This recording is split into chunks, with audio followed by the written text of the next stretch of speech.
Good evening, everyone, and welcome along to our Foróige's Career Coaching Clinic focusing on education. This is an exciting initiative created by Foróige to provide young people with an opportunity to learn about careers and professions that they may be considering. Foróige is a leading youth organisation engaging 1 in 10 young people in Ireland. Foróige encourages young people to take responsibility for themselves and to be part of shaping the world around them. You can get involved through your local club, or you can avail of one of the many programs Foróige offers, like Leadership, Nifty, and Be Healthy, Be Happy. If you'd like to find out more, please visit www.foróige.ie. With us tonight for our education webinar, we are joined by Brenda Maxwell, Ciara Carney, and Ray McHugh. This evening's webinar will be a mixture of speakers and interviews. Each panelist will share their professional story, and after each person has spoken, we will have an opportunity for Q&A.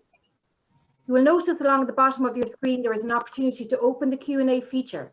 So we strongly encourage all the young people attending this evening to use that and to get involved. At the end of the webinar, and after all the speakers are finished, we will also be running an evaluation poll. It'll only take a minute. There's 3 questions, and we would greatly appreciate if everyone attending here tonight would take time to complete it. So first up tonight, we have Brenda Maxwell. Brenda is a lecturer in social care and DKIT and started her career with a BA in social care and later achieved a master's in family support. Brenda has travelled extensively, including Asia, South America, New Zealand, and has worked in this field in Scotland, Finland, and Australia. Before working as a lecturer, Brenda worked with both Foróige and TUSA. Welcome, Brenda. Thank you, Erica. Thanks very much for the opportunity to speak to everybody this evening. So can you just tell all the attendees tonight just a bit about your background, where you're from, a little bit about your school, and you know, if you always intended to go to college? So I'm Brenda Maxwell and I'm from Monaghan, and I suppose with regards to education, it's a mixed bag. I would have went to primary school and secondary school in Monaghan, and if I'm very honest, I really didn't enjoy education until I went to college. I very much came from a family where education was, you know, centre, and the main ethos was going towards college. And I tried numerous attempts to back out and do alternative things, but there was no getting out of it. And then I went and I did my undergrad degree in social care. I always wanted to work with people, and I always thoroughly enjoyed working with people and very much in a support role, and that's what I've always done. During secondary school, I would have worked in a cafe at the weekend, and I loved that kind of social interaction with people. And then from that, I did my 4th year placement with, you know, in a disability service, and that sort of gave me an opportunity to see that, you know, that's sort of the road I wanted to go down. So I did a BA in social care in DIT, and there I just loved the course. I just flourished, really enjoyed the study, and it was a different, I think, 3rd level education is different kind of education, as in, you know, you can do it at your own pace. I loved the research part of things, putting essays and stuff together, and I suppose I just realised then that that was maybe the kind of education that I liked. And the best thing about the course was that there was 3 practice placements. So the first year that I was in the BA in DIT, I did a practice placement 1 day a week, and it was with Dublin Corporation, and it was for care for the elderly, and I had a really good experience with that and a great practice educator. And then for the 2nd year placement, I went and lived in Scotland, and myself and a few other students, and we had a mixture of an excellent social life and an excellent placement. So I worked in a child and family centre there in a very disadvantaged area. So it's kind of in the middle of, you know, really high-rise area. And that was brilliant experiences there as well. And then for my 3rd year placement, I got the opportunity to do a program called the Leonardo da Vinci program. And it was a scholarship program run by the European Union. And you just applied for it. And myself and a few friends, colleagues, from the class, 4 of us went to live in Finland for 4 months. And we did a placement there in like a high support, I suppose it was a step down from a prison for teenagers. And I really enjoyed that. And I suppose the whole way through that, I realised then that, you know, that college was actually better than I had ever anticipated. I really enjoyed it, and I loved the lectures, and I loved the whole, because it wasn't as full on, I suppose, as secondary school. It wasn't as pressurised, I thought, and you got a really good opportunity to kind of study. When you really enjoy a subject, it makes it a lot easier for you, I think, with regards to education.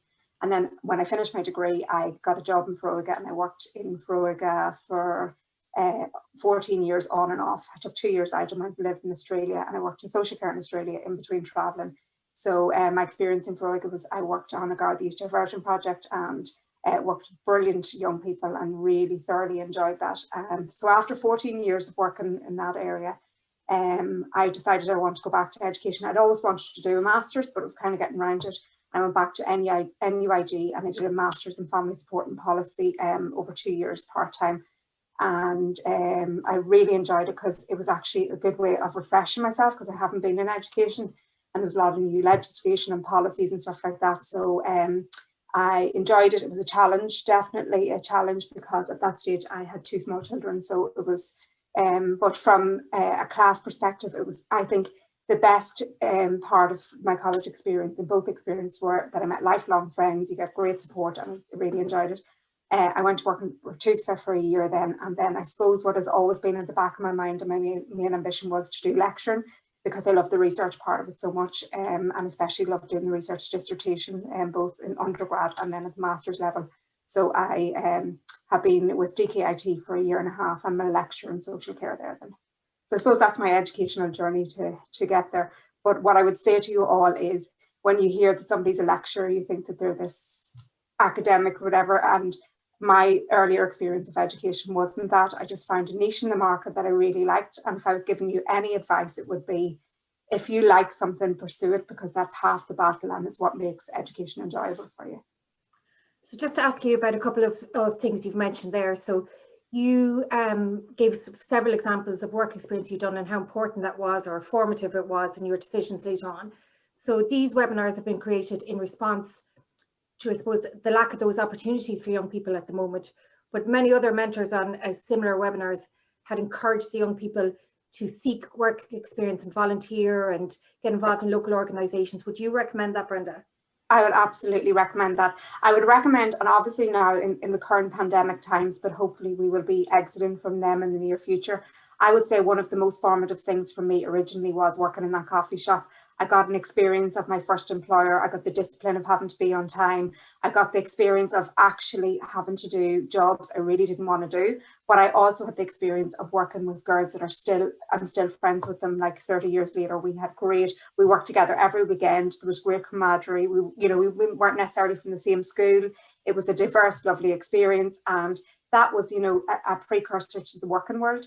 I would say with work experience, even if you can go and work in, like, if your parents are employed in a particular place, or you have an auntie or an extended family member, and you think it's something that you want to do, ask them, can they get you in for a week? Can you be there? Because even a week or a day a week or a half a day a week will give you some kind of insight. Because sometimes when we think about jobs, we have a very clear picture of what they're going to be, but the reality of them can be very different. And, when I went to work in child protection and worked in the services that run for child protection, I thought that was the niche that I wanted to go into. And then I realised actually it wasn't, and then I returned back to lecturing then. So sometimes you have to try things to get a flavour of whether you like them or not. And what I would always say to the students before we place them, so in the BA in social care that I teach on in DKIT, there's 2 practice placements, and I would always say to the students is, put yourself outside your comfort zone. If you think you want to work with teenagers, go and work with the elderly, or go and work in disabilities, or go and work in a different area. Because sometimes when you try the thing that you haven't actually considered, it can be actually the one thing that you really enjoy. And I would say, yes, like, seek out opportunities, especially when they're not as forthcoming at the moment with unfortunately the times that we're living in. Like, think about family members or neighbours or whatever, and where do they work, and is that something that you think you might like, and could they bring you even for a day to get some kind of experience in their field. And if you do a variety of things, then you will get some insight to what your what your passion is, and that's where you should follow. Another thing you mentioned is studying abroad, and there'll be young people on here that are considering doing Erasmus. There'll be young people who are considering studying in England or Scotland or wherever it may be. So is that something you'd recommend for the young people to consider? Absolutely. So formative. So just great different experience. One of the placements was in Scotland, and we would have been attached to the University of Dundee. So we would have done a day's lectures there, and then done a week, and then done our work placement the other days. And just the diversity of experiencing anything, and especially when I went to Finland, we were living in minus 15 degree cultures, but we were living on campus there, and it was like cutting edge. We were all given our own apartment with our own room. And I had come from living in Dublin where there was 3 of us in one bedroom, all friends. And there was 2, you know, we lived in like rabbits in a hutch in Dublin because the accommodation was so, for our students, was so expensive. And then we went and we were given, I was looking around the bedroom going, is this my own, all myself? We're all allocated, we all lived. And one of the best things were they would not allow us to share accommodation. So I lived with 2 girls, one girl from Croatia and another one was from Belgium. And it was a great experience to just see even the foods that they cooked, the you know, the stuff that, like what they like to do in their spare time, the books they read. I just think that it opens your mind and makes you think about different ways of seeing the world. Now, obviously, when we were on the plane on the way over, it was challenging and it was daunting, and leaving home, and I was quite young at the time. But I would say, you know, definitely if the opportunity to pursue the course that you want to do is not available in Ireland, do not rule it out because you have to go to Northern Ireland or England. I think, you know, this after the initial settling in period, it will probably be one of the best decisions you can make. And there's a lot of Irish students all over the world in different universities and different campuses. You'll find people you know, but you also find things out about yourself you never knew, and you'll get a kind of resilience that you never thought you could build up within yourself. So I would definitely recommend it, yeah. As a lecturer in social care and DKIT, do you think your background in youth work and all the different work experiences you had makes you a better lecturer, Brenda, because you worked in the industry? Absolutely, yeah. Especially for a practical kind of a degree like that where there's practice placements.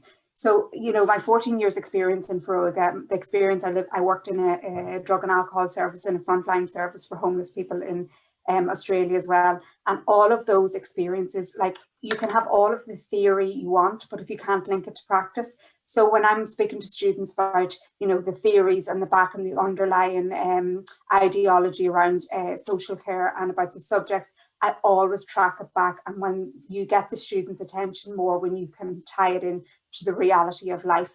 And also you have to have that lived experience. You have to have had that experience with children, young people and families to be able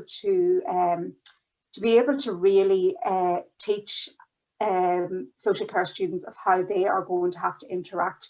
And obviously, as I always say to the students in social care, it's a difficult role and nobody's there unless they have a passion for it. So I think that you have had to have the experience of those difficult situations where you've worked with really, really difficult situations to be able to discuss them in a classroom setting. And I think I'd be doing an injustice to the students if I only knew the theory and I had no experience of the practice. So I think that, yeah, that diverse range of, and also the course that in DKIT now is becoming, the registration board, CORU, are coming in, and they require for all of the lecturers on it to have a social care degree and to have worked within the field so that they can share adequate experience with the students. There's a couple of questions, excuse me now for looking right, but I have the Q&A up here on the second screen. So okay. What does a lecturer do apart from giving lectures in a lecture theatre? So what other kind of challenges or duties or roles you have? So I would lecture for, I lecture for 14 hours a week, which sounds like nothing. But obviously for every hour of a lecture, you would, if you're arranging, so we're given per module, you're given a module descriptor and you have certain stuff that you have to cover. And then you have a quantity of academic literature that you have to cover as well. So when I'm given a module, I have to read all of that academic literature, and then I have to, over 12 sessions in a semester, ensure that I have covered all of those pieces. So a lot of the time I would be doing additional academic reading. I would be collating the stuff for the modules and ensuring that it's interactive and that it's current, that it's up to date, that the legislation's up to date, all of that. So I suppose every day is a school day with a lecture, because you have to ensure that your stuff's on point and that it's relevant. Aside from that, I supervise 15 student placements. So I am the practice educator. I am the academic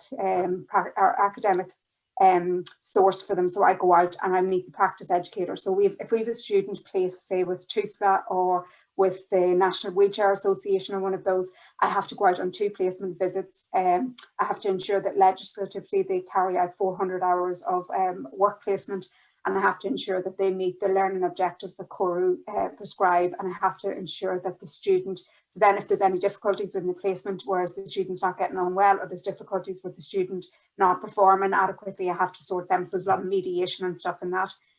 And then currently I am supervising 12 final year students in social care for their final year research project, which is their dissertation. So I take them from the start of that process to the end, and they're submitting on Friday. So they're happier this week than they were, 3 months ago. So they start off and they start to decide on a subject. I help them with that, guide them towards relevant academic literature. And then there's very much a process. They'd start with a lit review, then they have to go out and do research, and they would be sending me drafts. I'd correct them and make sure that they're on track. So that's all quite time consuming as well. And then we would sit on project boards, and then after all of that, you would be doing a lot of correcting and collating of results and stuff that have to be formally brought through a project or through an exam board. So you have to formally present your results and stand over them. So for every essay that I would get, I would have the essay, I would have like a marking rubric. So I would have a very clear indication of what exactly the student needs to achieve in the essay, and then I have my marks, but I also have to write a piece that stands over why I have given a particular student that mark, and they're cross-corrected then by an external examiner, someone outside. So that's to ensure quality assurance, and that students are being treated fairly, but also that we're achieving a high enough academic standard. So we've done a couple of these webinars now, and a lot of the mentors have talked about soft skills. So are there skills that you think maybe a lecturer would need or would certainly benefit from having? So yeah, I think that obviously you have to be very organised, and you have to be able to collate data and produce very, you have to, because I can't obviously present all of the data in all of the things that I would read from academic sources. So you'd have to be able to collate good PowerPoint presentations and be able to transfer the information over adequately to students. But what I've noticed, and particularly during COVID times, is you also have to have very good support and interpersonal skills. A lot of students have struggled massively with, doing the first year of their degree online. We have had, we have students that sometimes present where their family home is broken down, with students with financial issues, and then students maybe that present with, mental health or medical problems.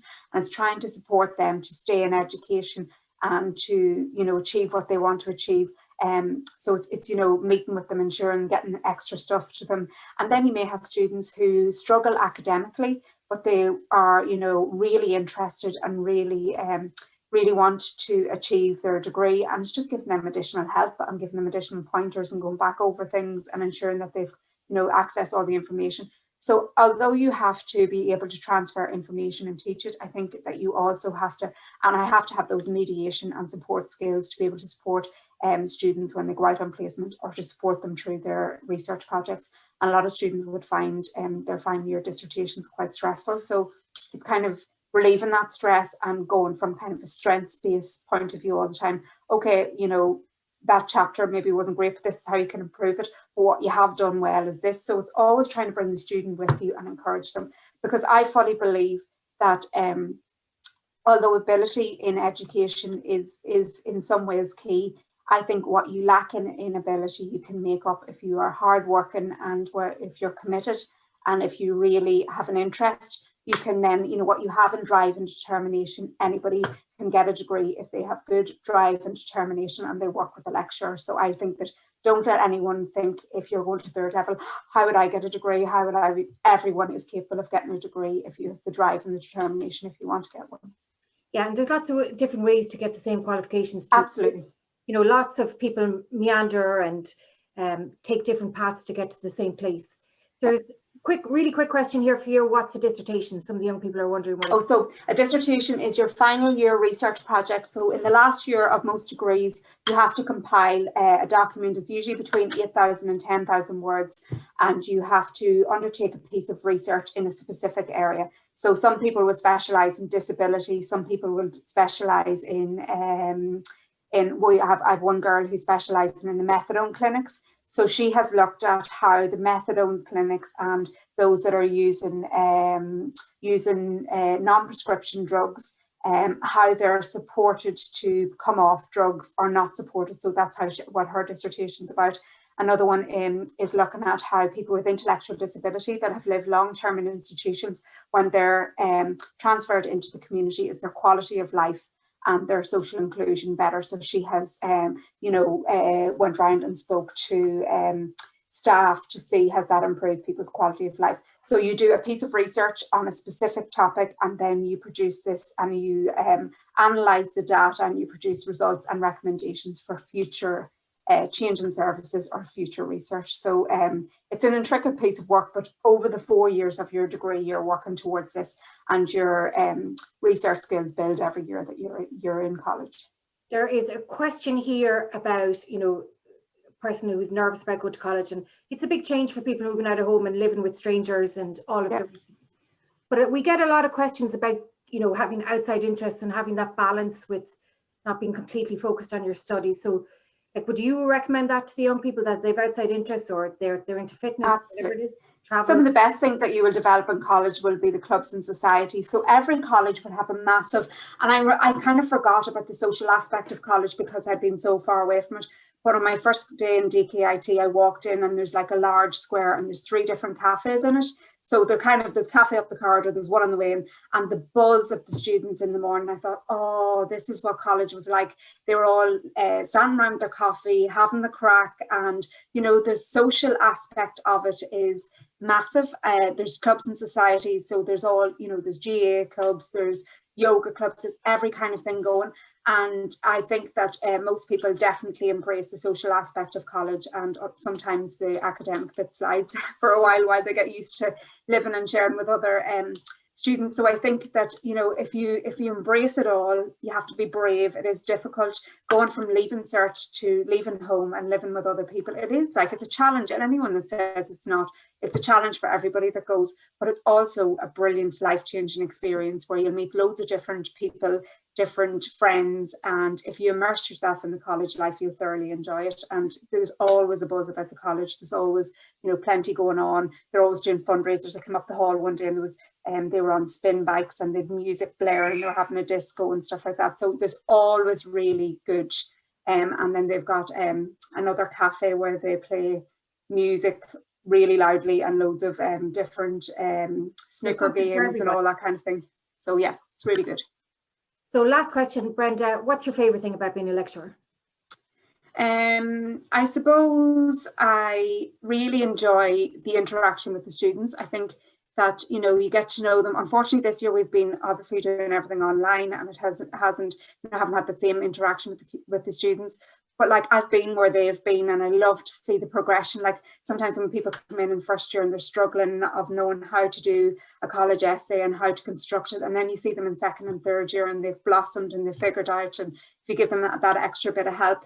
And I love to see the transition in the students, because before they go on placement, they're all nervous, and then they go out and they do the 3-month placement, and they come back like a flower that's been watered. They've learned so much.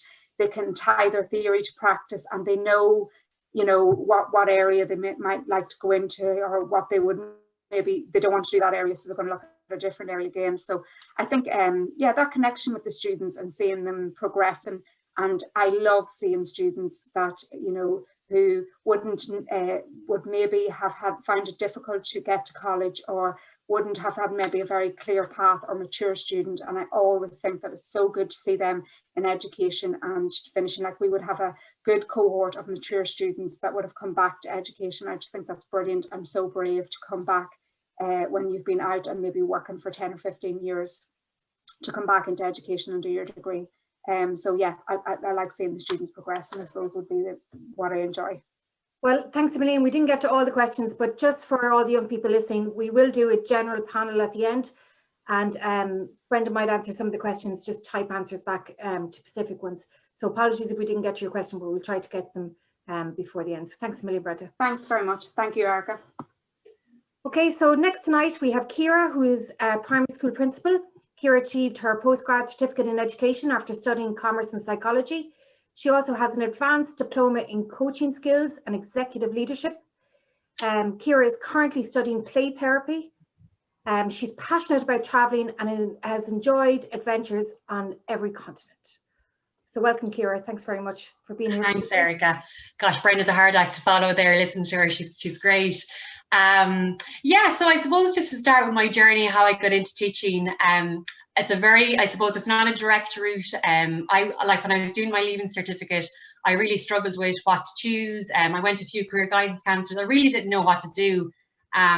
So I settled for commerce in Galway, and it was funny, someone had asked about college in Galway, and it was just a fantastic spot. I loved Galway. But I suppose commerce perhaps wasn't the best choice I could have made, because it wasn't, I suppose, that mathsy. I was more into, I suppose, the arty side of things. But anyway, I got through my 3 years in commerce, and I have to say the first year I did struggle with it. It was accountancy, it was economics. Hadn't done accountancy or economics for leaving cert, so it was, you know, it was tough academically. Once I got over the first year, I suppose I veered into marketing and PR, and I absolutely love that. So coming to my final year, I was kind of thinking to myself, right, obviously for me, I was thinking a master's in marketing. I suppose throughout my college years, I was trying to earn a little bit of money to keep myself going with the social side of things. And I was giving guitar lessons and swimming lessons. And I was kind of thinking, gosh, I actually don't really mind working with children. And it just happened that my friend said to me, there's a postgrad over in England, and she was going to head over to it. So I very much kind of fell into teaching. It wasn't, as I suppose, a path I always wanted to go down, but I applied for the postgrad solely because it was before the applying for the master's in marketing, and ended up getting it, and said, Asher, I'll chance my arm at that.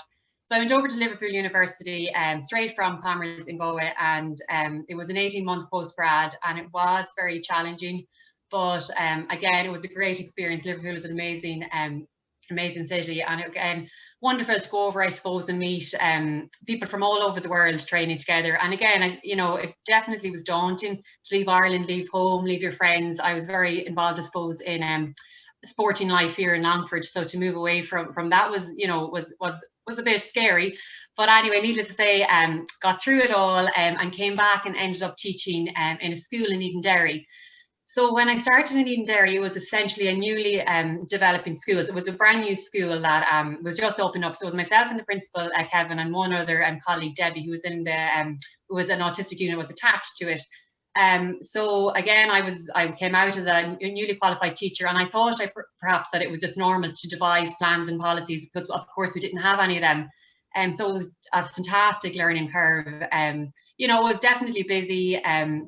I suppose I was changing from the English system to the Irish system, getting my head, you know, familiar with the Irish curriculum, but very, I suppose, worthwhile, I suppose, learning curve. And at the time, whilst I didn't realise that I was essentially part of the in-school management team, because there was only essentially the three of us starting off, and the school developed rapidly. So we started with 26 pupils with 2 mainstream teachers and then the unit. And when I left 6 years later, there was over 300 pupils in it. But whilst I was, I suppose, when I was in Offaly teaching, I was liaising a little bit with the NEP psychologist. So every school has a NEP psychologist that's attached to the school. And again, it's something I suppose kind of flared my interest, and I thought, Jenny, that's something perhaps I'd like to go down that route. So I studied then for 4 years part-time through the Open University, a psychology degree, with the plan to go into educational psychology. And like that, I have to be honest with you, in school, I wasn't hugely academic. I wasn't a grade A student. It was, I suppose, I developed this passion for learning.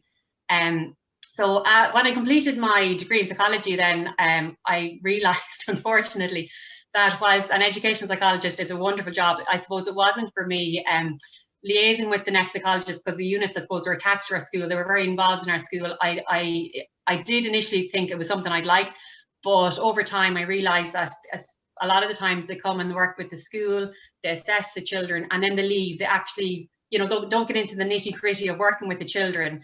So that kind of idea went out the window. And at that stage, I suppose I was looking to get nearer to home, and I thought I'd chance my arm for a principalship. I suppose with the experience I'd gotten, I'd also done the advanced diploma in life skills and leadership, which was, I suppose, essentially training me as a life coach, but through, I suppose, the realm of leadership. So really working with people, working with adults, and getting the best out of people. You know, so it's essentially like a life coach, but I suppose with a leadership aspect of it, so to say. So anyway, chanced my arm with getting a principalship near home, and got the principalship now. I'm in my school in Roscommon now. It's a small rural school this is my 9th year. So as I said, that's where I ended up, and that's where I am today. Definitely not the most direct route, but again, it's something that I actually love. I love my job. I love teaching. Teaching is not a 9 to 3 job, and I have to concur with what Brenda was saying in relation to getting experience. It's just so important. A lot of people, and a lot of my friends and people would say, sure, you're only working 9 to 3, sure, you have all the time in the world. But like that, realistically, I suppose from a teaching principal's perspective, it's definitely not, because you have a lot of the admin side to do. So you might be in school from 8:30, and you might be there till perhaps 5 or 5:30, depending on what's going on.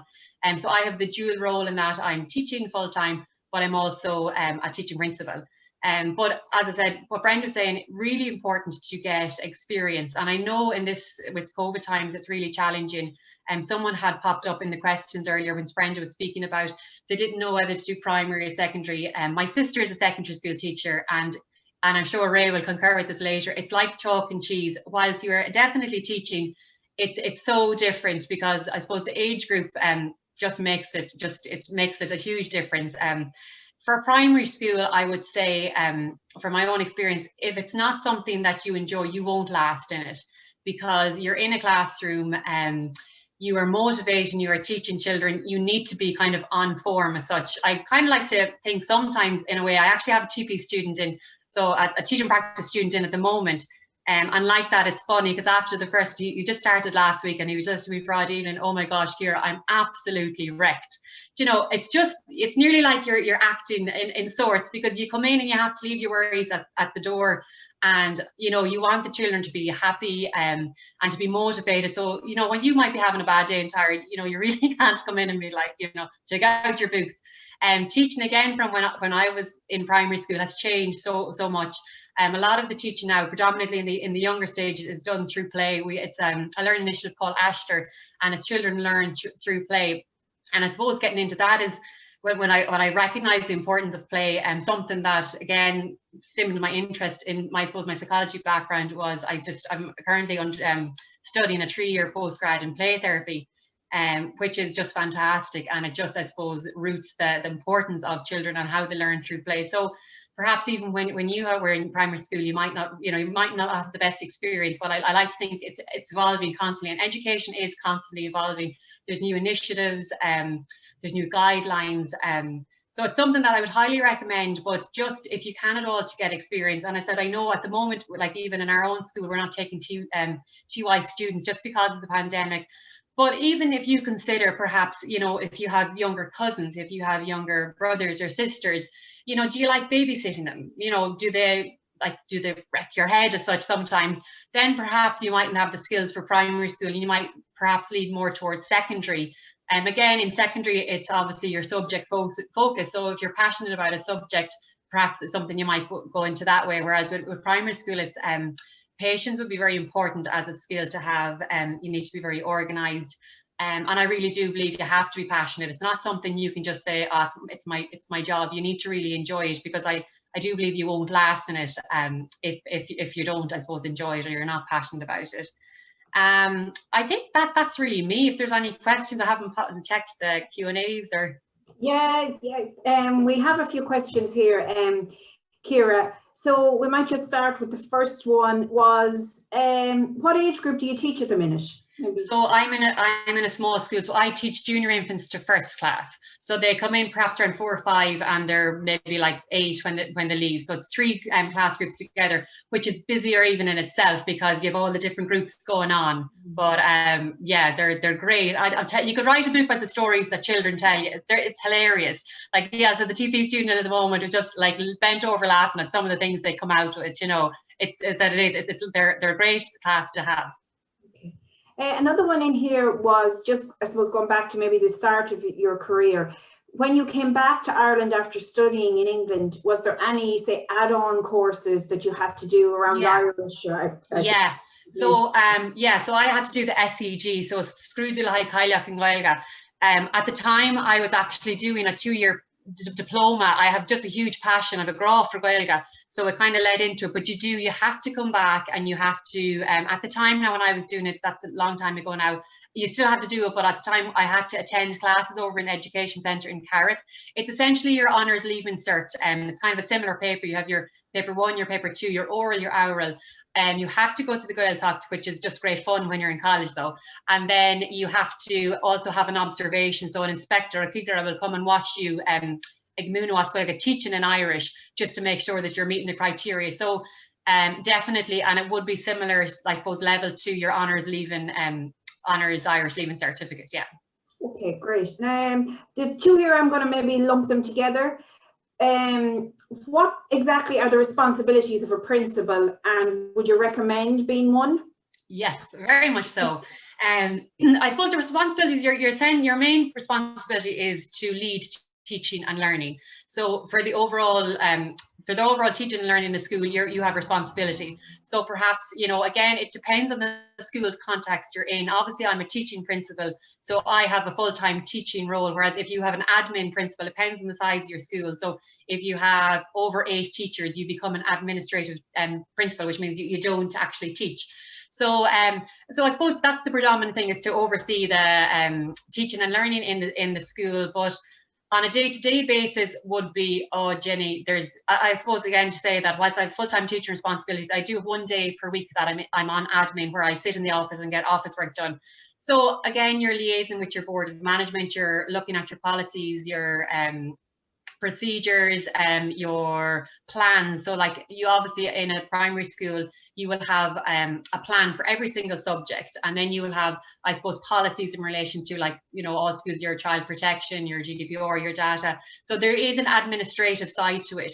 So I suppose if you wanted to go down to the role of becoming a principal, you would need to look at, well, are you organised? Do you have an interest in this? And again, you need to keep yourself so well versed in, as I said, education is constantly evolving, it's changing, the new initiatives, so much so I have to admit that it's too much. So the department throwing away too much stuff at us, it's hard to keep up.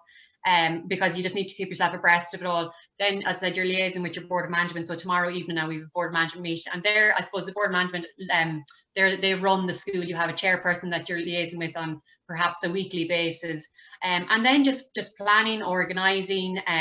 Like at the moment, like say, again, it's just a lot of COVID stuff, or like the practicalities of ordering the hand sanitizer, ensuring everything is, all the procedures are followed. I could go on, but definitely would recommend it. But I suppose in relation to the principalship, you need to be very organised and have an interest in paperwork, which is, not the funnest of things. There's a question here around Irish, and do you feel that you need to have a strong grasp of Irish to do primary school teaching? And then there's an add-on to this question, and I know you'll be able to answer this as a principal, even for an SNA. So maybe there's somebody here who's thinking they may not maybe do primary, but maybe move on to an SNA course. So yeah, so in relation to the Irish, so you do need to have your honours Irish for primary school teaching. So even if you go abroad, you need to come back and do the SEG, which is it's equivalent.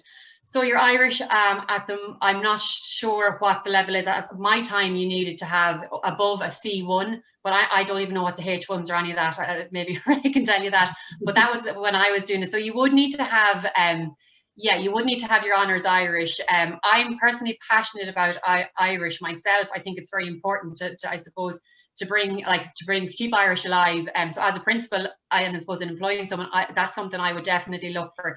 Like as a primary school, if you're applying for a primary school position, you will always be asked questions as Gaeilge in an interview, an interview setting. So you would need to have a strong level of Irish.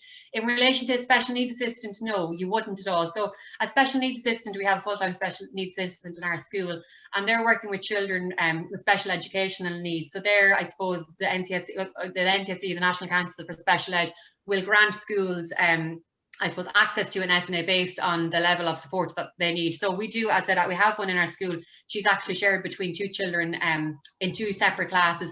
But in relation to the Irish, definitely not. So they're predominantly working with children around care needs. So if the child has any issues in relation to perhaps toileting or eating, and then in some instances, if there's a behavioural need, you can have access. But definitely not Irish for an SNA, no.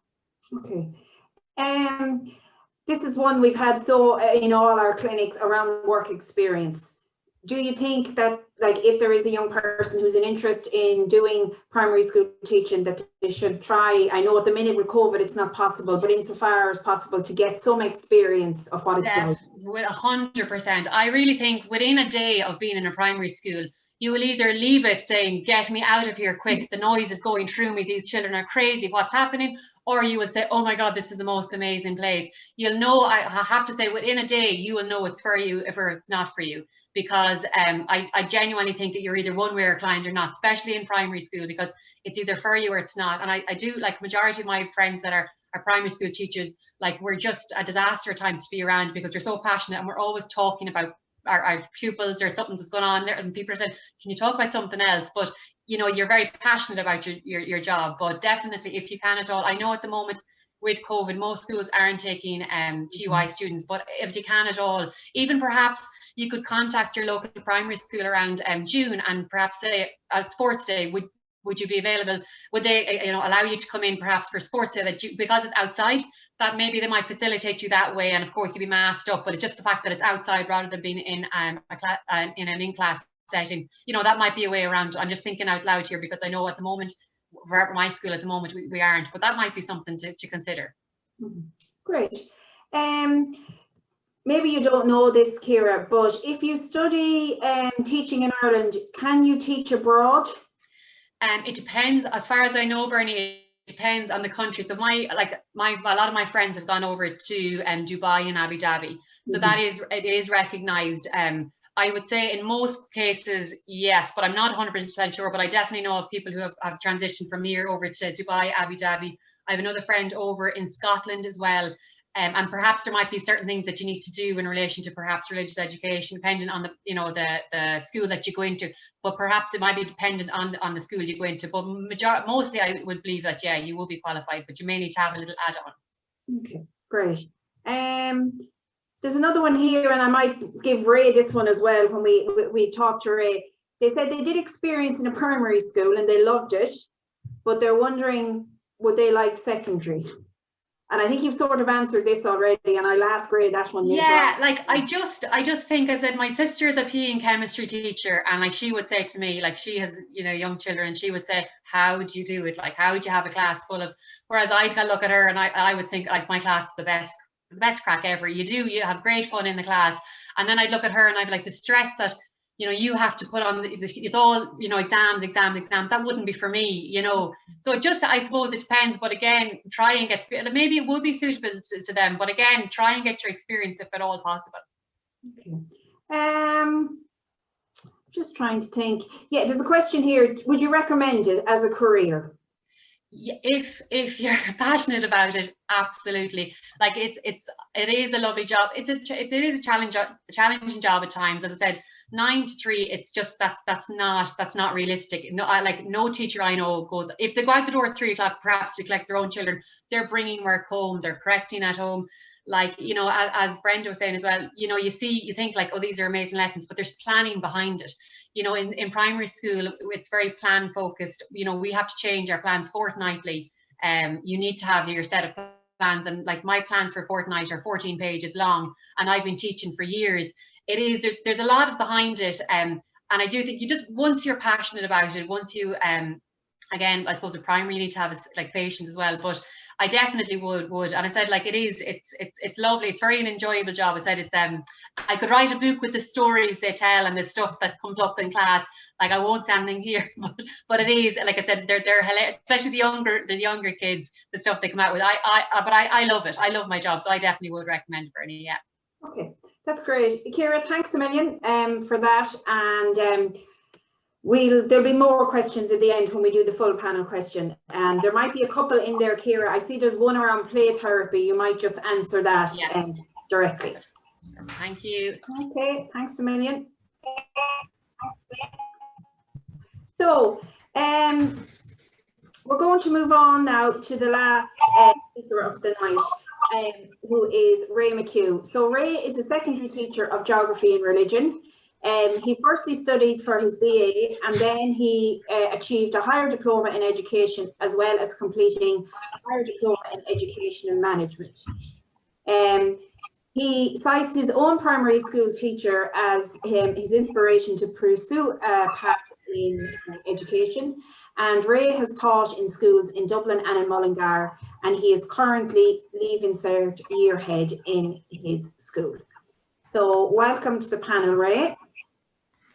Good evening. Thanks very much, Bernie, and good evening to all the young people who are watching here this evening.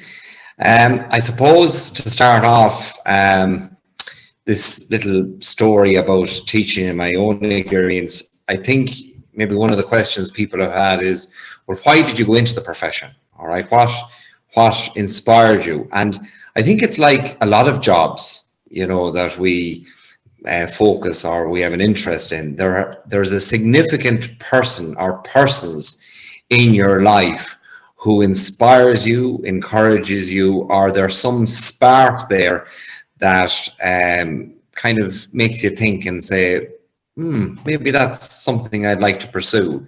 In my case, from a very early on, from the age of, 11, 12 years of age in primary school, I was, absolutely amazed at the primary school teacher we had. He was very inspirational.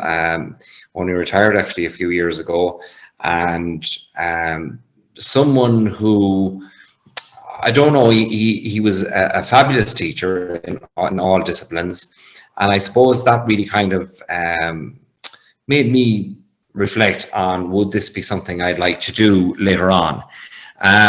Then I went to boarding school for 5 years in St. Charlotte's College, Tuam in County Galway, and again I was blessed to have significant teachers there who kind of inspired me, both lay teachers and priests. But I think the significant thing about the boarding school element was that, I seen another side of teaching staff from the point of view of all the extracurricular activities that they would do with us in the evening, after school, at weekends, with boarding school students. And, I suppose I can now articulate what that is, but it was this idea of service, of providing service, and of the idea of teaching being a vocation, and, not just teaching an academic subject, but also helping people in other areas, in sport or in culture, to do with plays or music, or whatever. So that kind of, followed me right throughout secondary school. And as a result of that, I went on to do an arts degree, and from my first day in teaching practice in college, I just loved it. And as they say, the rest is history, Okay, so I'm just interested, Ray, and I'm thinking back to something that Ciara said. You were inspired initially by a primary school teacher. Why did you go down the secondary route? Yeah, it's a good question. I suppose I felt that on a very practical basis, being honest about it, I felt I mightn't be competent in all the subject areas, in primary school. While I liked Irish, I wasn't brilliant at it. I'd be the first one to say I wouldn't be an A student, higher level maths or anything else, far from it, be more an ordinary level person, I'd say, so therefore I felt I would maybe be more suited to general subject areas, and I had a huge interest in subjects like history, geography and religion, and those were subjects I pursued later on in college. And I think it's coming back to what the previous speakers talked about, having a passion for your subject areas, and that's the main reason, I would think. Okay, so that I pursued secondary school. BA, and then it was time to move on to train to be a teacher. So just from reading your bio, you did a higher diploma in education, but I believe that has changed since you would have done the higher diploma in education. So you might just explain to the young people who are listening here, just in case anyone is wondering. A lot of secondary school teachers do a general degree, usually a BA or maybe a science degree or something like that. And then they have to do their teaching piece. So you might just explain to us what that teaching course is. Yeah, so basically when I did my higher diploma in education, it was a 1-year course, all right? And part of that involved, you know, teaching 2 or 3 days a week, and then you had college for the other 2 days or 3 days, depending on what college you went to, okay? Different colleges did it in different ways, but it has now changed, so it has to a PME, all right, which is a professional master's in education, all right, and a 2-year course, all right. And generally speaking, you need, I think, a minimum of a 2.2 in your primary degree to go in, and that primary degree is in your general subject area. And for year 1 of the program, you'd be 2 days a week, so you would in placement, and 3 days a week then you'd have college lectures, and then in second year you're 3 days a week, so you are in school, and you're 2 days in college. And over those 2 years, in the first year you'd be inspected, so you would 3 to 4 times, and then in second year you'd have the same inspection, and you'd also have some continual assessment components as well, and you'd be learning about different teaching methodologies. So you would, over those 2-year periods, classroom management, how to deal with students who would need special needs. You'd also be looking at restorative justice practice, restorative practice in relation to behavioural issues and so on, and also about using educational technology. Okay, so from there then you obviously got your first job and you started teaching. So maybe just to give, Ciara gave an example of what it's like to be a primary teacher. So a secondary teacher, what's your normal day like in your school now? Or is there such a thing as a normal day? Well, I suppose there isn't really such thing as a normal day. I suppose in the one thing that you wait for every August, the one thing that determines what your year is going to be like is your timetable. Okay, so you have a timetable, you're teaching, so you are 22 hours a week, which doesn't seem like a lot, but I'll talk about that in a few moments. But you're teaching your different subjects. So for example, if you're teaching junior cert classes, normally you have in a subject you'll have them 3 times a week. So you will, if you're teaching senior cycle, you normally have them 5 times a week, so you will in your general subject area. However, that may vary with maths and English, where you might, and Irish, you might have them a little bit more often, all right? Normally, you're in school, so you are for about 8 o'clock in the morning. You'd maybe have a little bit of administration to do or supervision, and then you start class sometime before 9 o'clock. Classes can vary, so they can in secondary schools. There has been some changes in the last few years. So some schools have an operation where they have classes timetable for 40 minutes, and other schools, they have classes going on for an hour. You could have a double class in some subjects, okay, and you have to plan for that. Other classes, you might have them just for a 40-minute period.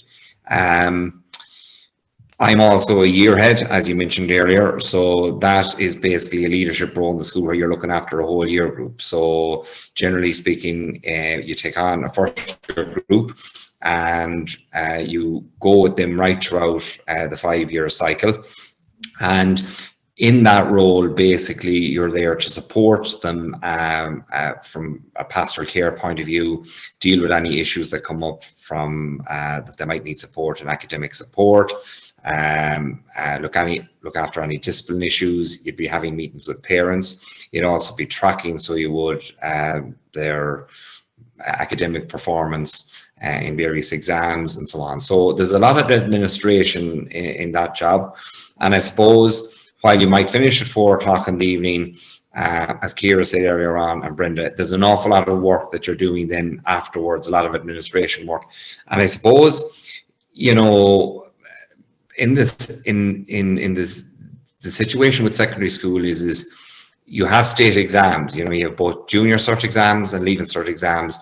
So you're constantly doing assessments in relation to preparing people for and seeing how people are progressing those various subjects. So in relation to that, you're constantly giving feedback and it's formative feedback, okay? So you'd be constant a particular mark. You'd also be giving them particular guidelines on how they can improve and further develop. So, you know, you're working Monday to Friday, but you'll also maybe be, especially if you have leaving cert classes, you'll be doing a lot of weekend work as well, catching up on corrections and so on. So you'd be busy. Very good. Question here, Ray, I just see that's come in. Just, is there a big difference in work when you're a year ahead from just being a normal teacher? Well, I think you do. Sorry. You still teach? Yes. Oh, yeah. You're definitely teaching. Yeah. So it's an add-on. Yeah. So there is a difference. I think in my case, in the fact I'm over 20 years teaching now at this stage so of my career, and I suppose I'm very, very comfortable in my subject areas. I remember when I started out teaching all those years ago in Dublin, I remember one of the I said to starting off teaching, I asked one of the senior teachers, says, how long does it before you become really comfortable in this job? And he said, well, it takes about 10 years, he said, at the time, and I thought he was joking or whatever. But getting the most important thing when you start off teaching is getting comfortable with your subject area. So whatever subject, you will obviously do a degree in your particular subject in college, but that's totally different when you come into secondary school, because you have a syllabus that you have to teach, okay, and that's produced by the Department of Education or the NCCA, and you have to get use of that, and you also obviously have to get used to classroom management. And I would also say working with other colleagues in your various departments and everything else. So getting comfortable with your subject and good classroom preparation is key. So that does take a while, so I would say, yeah, you're looking at 5 years to get really comfortable till you have one group of leaving certs gone through. And I think then you're because you're more confident as well in your teaching abilities, etc. Yeah, so there's a few questions here, Ray, that I'm just going to put to you now. There's a question here. When you choose your subjects to teach, should you choose the 2 subjects that you're best at, or the 2 that you feel most passionate about? I think, well, I think it's passion is everything. I mean, if we think of ourselves, everybody that's watching this evening and all of the contributors that have contributed, think about the teachers who had the most influence on you. In many cases, the 2 go hand in hand. They were very, very passionate about their subjects, and if you think about what I said earlier on about the teachers that inspired me, the key ingredient that they all had was they were really, really passionate. So if you're not passionate about your subject area, students will pick up on that very quickly, and students are very perceptive. So they are, they're funny, they're very perceptive. So I think that I would say having a passion for your subject is absolutely key, because that will spread to the students. I often have when I take over 50-year students, one of the things I find is why choose geography, or why did you choose history, or why did you choose religion, or whatever they're taking, and they'll say, oh, it's because the person that I had at junior cert, they were very passionate about the subject or whatever. So that's very, very important, There's 2 questions here quite similar. How many subjects can you teach, or what will be the normal number of subjects that a secondary teacher would teach? Well, it's you're generally speaking, most teachers will have 2 subjects, and you'll be, but the way it is gone, the way it's going is principals are constantly looking for teachers who are adaptable, who are willing maybe to go on and do an extra course, and who are willing to teach more subjects. And there is a new bunch of subjects coming into school. So politics and society is one of those new subjects. Maybe some of the students here this evening, it's been piloted in their school, whatever. So a principal might say to a history teacher, you know, or they might say to somebody else, look, we're going to send you off for some in-service on this. Would you be willing to take this on, you know, or SPHE or CSPE. So principals are looking for, you know, people who are going to be more adaptable and they're going to be approached, or, you know, they might look for somebody, you know, to take a team or to be involved in helping out in a musical or something like that. So I think adaptability is the key, and obviously, as you get into the profession, you might see a niche or a subject maybe that the school are looking for, and you might end up maybe doing an extra, you know, discipline in that, or degree or diploma in it, in order to get you upskilled to help in that particular area.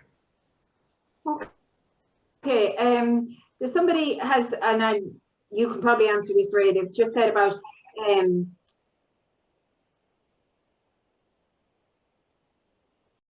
it's like any other degree.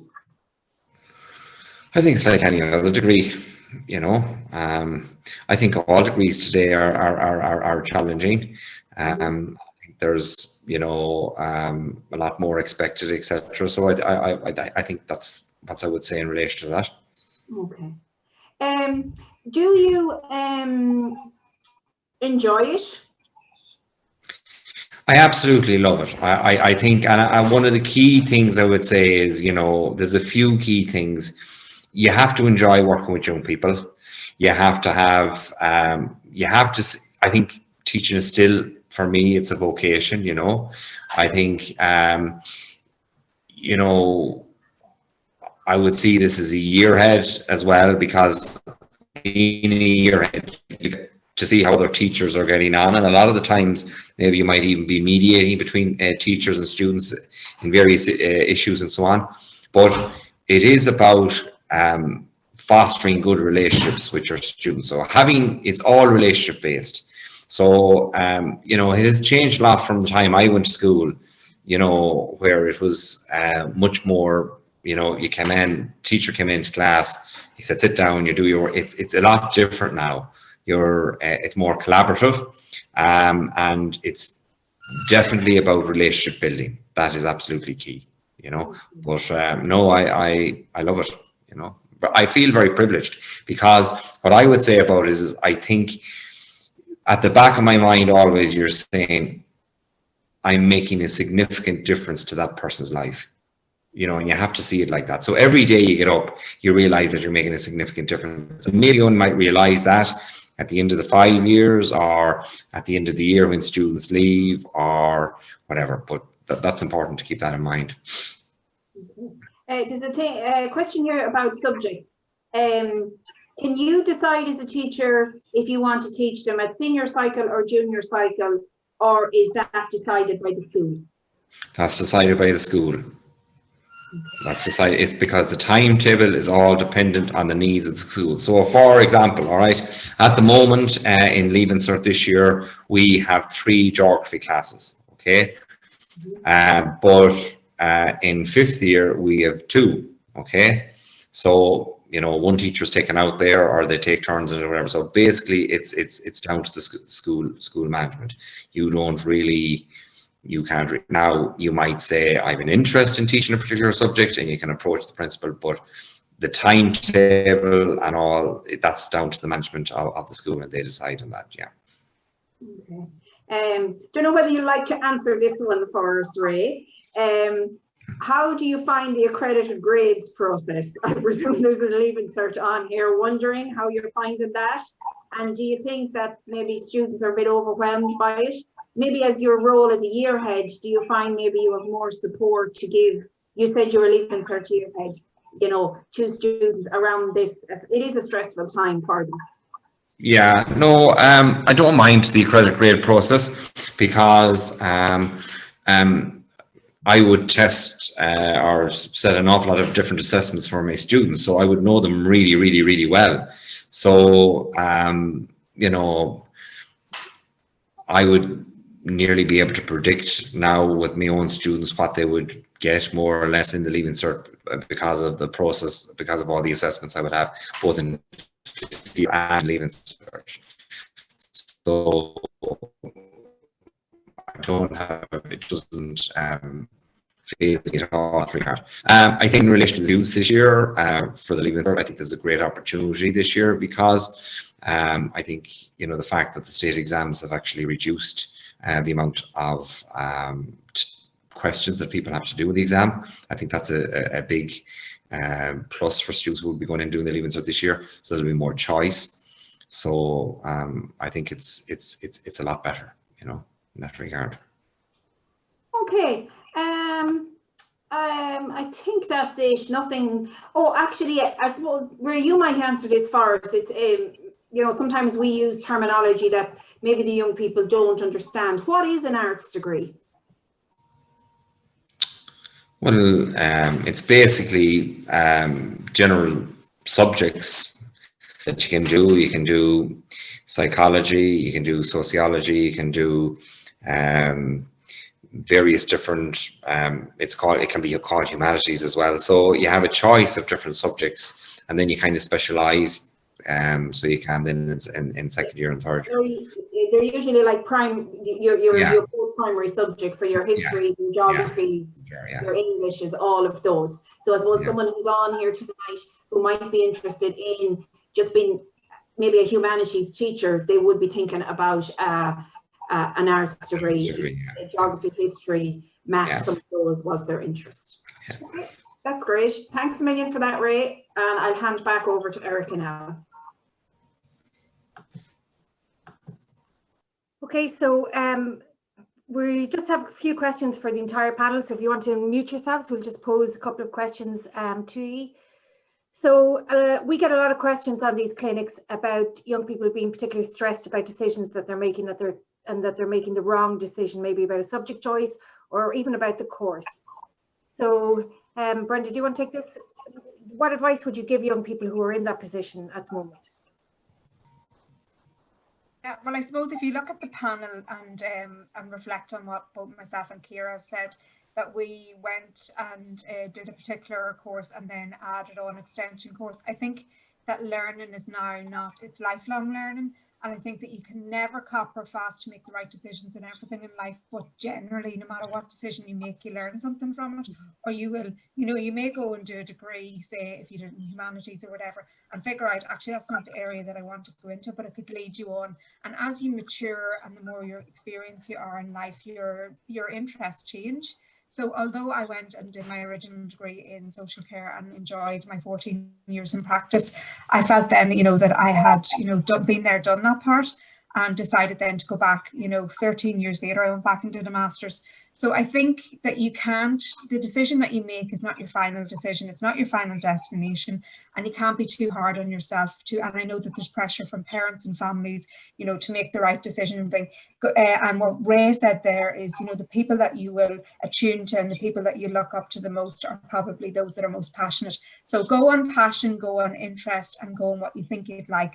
And if it's the wrong decision, there is no wrong decision. You learn from that, and then you can reevaluate things and go again. I think that there's so much pressure on Leaving Cert students to, you know, pick the course. And I was the same, and I was filling out my CEO form with my best friend, and I was saying, is that in Dublin? Because I want to go there. And all we wanted to do was go to Dublin together. We were being ridiculous. We weren't actually, you know, thinking about our career path. And that was fine too. And she ended up in Belfast, I ended up in Dublin. We weren't nowhere near each other. So, you know, I think it is a very stressful time, and I recognise that, but it's not the be all and end all. And you'll probably, you know, it'll lead you to different places and different decisions at a later stage. So, you know, go with your gut, go with what you really enjoy, and hopefully it'll lead you to where you want to be at. Ciara, how would you answer that question about young people stressing and dealing with that stress? Yeah, like, I mean, again, as Brenda said, when I did my Leaving Certificate, I really didn't know what road I wanted to go down. And, you know, I concur with Brenda, it doesn't matter what road you go down, it'll stand to you regardless of what you do. Education is education. So if you go down and decide to do farming, whatever it is, it doesn't matter, it'll stand to you in future years. If you do decide to change, I can honestly say within my group of friends, very few actually stayed in the career that they essentially you know, when they're 17, 18, thought, oh, I want to, you know, be a doctor, be a speech and language therapist, you know, whatever it was. A lot of them changed their minds once they started and went down that course, and some finished the courses, some didn't. But regardless of what you do, you will always find your path. You know, and I said, anything that you do, it'll stand to you. And it is so challenging to decide when you're 17, 18, what do I want to do for the rest of my life? But I really suppose you have to focus on, it's not the rest of your life. It's only for this portion. You can choose to change. You can choose to go down another road. But education is education and will always stand to you. There is no wrong decision. A lot of you have talked about, you know, going back to learning and how much the industry has changed over the years. So I'll go to you, Ray. Do you think it's important to still set yourself professional goals, even, you know, with all your experience? I do. Yeah. I mean, I think using the previous, Brenda used the previous comment there about where you have to see yourself as a lifelong learner, you know, and you have to see that also you're not going to be maybe tied into the one profession all the time. And I think that's the great thing about education nowadays, is that there's much more opportunities available to people than there ever was before, you know. And even if something didn't work out in the Leaving Cert, there's always a PLC course that you can do as a gap year and to reflect on what you're going to do, etc. So things are different in that regard, you know. And so what if you make a mistake? You know, there's huge opportunities out there for people all through life. But I would say it's important to be constantly doing a bit of CPD as well, you know, just to keep abreast of the changes that's happening, you know. Just explain CPD. Erica, I'll just come in on a point that Ray made there, if that's okay. Ray just said there about, you know, maybe if you don't get exactly what you want in the Leaving Cert, but from a lecturer point of view, some of the strongest students in the class are those that have went on and done a PLC before they've come into their degree, because they have a good structure of how to structure an essay.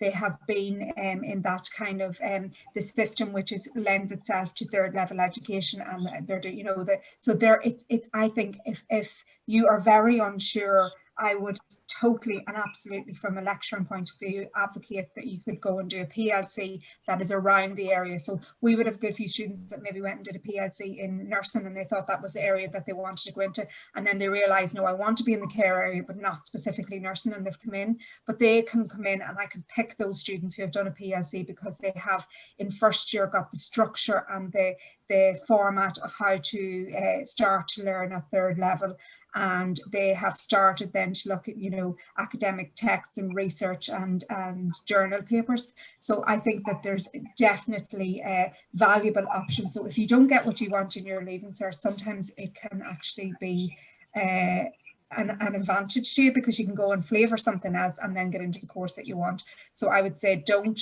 be overwhelmed by disappointment and look at the options that are available, because there's some other great, really strong options, and really strong students come out of them.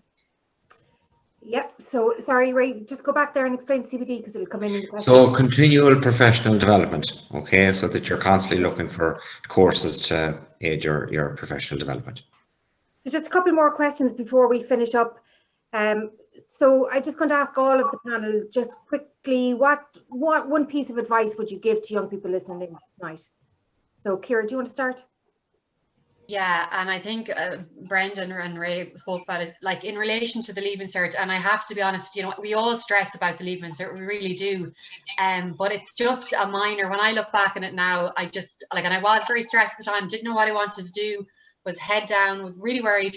It's just one exam. It really is. It's not the end of the world if you don't get what you want. And like that, as Brenda was saying, my main thing was to go to Dublin. Didn't, you know, get into Dublin, ended up in Galway. And at the time was very upset, but definitely worked. Everything works out for a reason. And try not to worry. As Brenda said as well, there's so many back ways, even to get into teaching. If you don't get into any of the straight teaching colleges, you can do your arts degree and then apply for a postgrad later on. You can apply to Hibernia, you can apply to postgrad over in England, and there's so many back roads into it. And again, I would, again, I suppose, concur with what Brenda was saying. A lot of the time, the teachers that I would employ, you know, the stronger teachers would be the teachers that have went off, had a little bit of experience, you know, perhaps did a PLC. They're more knowledgeable about the world. They're more knowledgeable. They know what they want to do. They're sure. They're certain about it. But again, just please try not to worry. Try not to stress. Again, easy for me to say, and I know, but it's just everything will work out. It's not the end of the world if you don't get what you want. It is only an exam. Brenda, what piece of advice would you give to young people? I would say to be brave and tenacious in your, if you really, really want to be a nurse, you really, really want to be in social care, or you really, really want to be in teaching, you know, don't be disappointed if it doesn't work out the first time. You will, if you really, really want something and you have that guts and determination that I spoke about earlier, you will get there. You may do a longer route. I know personally I have a friend who always wanted to be a physio, didn't get the points in the Leaving Cert, went, did a PLC course, did another course, transferred over to England, and is now a physiotherapist and absolutely loves it, and has just completed a master's in physiotherapy. And what her family's view would have been, oh, maybe she won't get the points and I'm not sure she's strong enough. She knew what she wanted and she kept and did not give up. So don't give up if there's something, a burning interest in you, and you know, and you think, oh, I'm just not going to get the points, I'm not going to, take the other route, and don't give in to what your passion is, I think. And Ray, finally to you. Yeah, well, I think any of the participants who are here tonight are doing what I'd be advising people to do, is they're researching what people are doing in a particular profession. So I would say that's key. You know, you can't research enough on the various particular careers that you might be interested in. So research, and you know, try and talk or interview people who are involved in these particular jobs, to get a view on what they're like, and if you can work shadow them, so be it. Okay, so the last question for the panel: if you were to describe your role in 3 words, what would those 3 words be? So Ciara, if you don't mind, I'll come to you first. My role in 3 words: fun, definitely, patience, and passionate. Okay, very good. Brenda, do you want to go next? I'd say diverse, because there's a good variety. Relationship building, you know, with students, and interesting. It's always, you know, interesting. Thank you. And Ray. I ain't going to be boring, you know, it's the same thing, just passion, relationship building, you know, that's key. Okay, so thank you very much to our panel. I'm going to launch the poll now for all the young people attending. So I'd be very grateful if you can just, any 3 questions, just give us a quick evaluation of tonight, and hopefully that you've all found it very beneficial. On behalf of Foróige, I just want to thank everyone for joining us. For those of you who would like to be more involved in Foróige, or that would like to learn more about our programs and how they can benefit you, we'll send you an email with all the information tomorrow. I want to sincerely thank our panelists who've so generously given their time and shared such valuable and sage advice. Without our incredible panelists, none of these career webinars would be possible. Foróige is hosting more for young people who would like to check out ones from business to hair and beauty to science and technology. You can still register for those events through the Eventbrite at www.foróigecareers.eventbrite.com. Okay, so thank you very much, and everybody enjoy the rest of your evening. Thank you.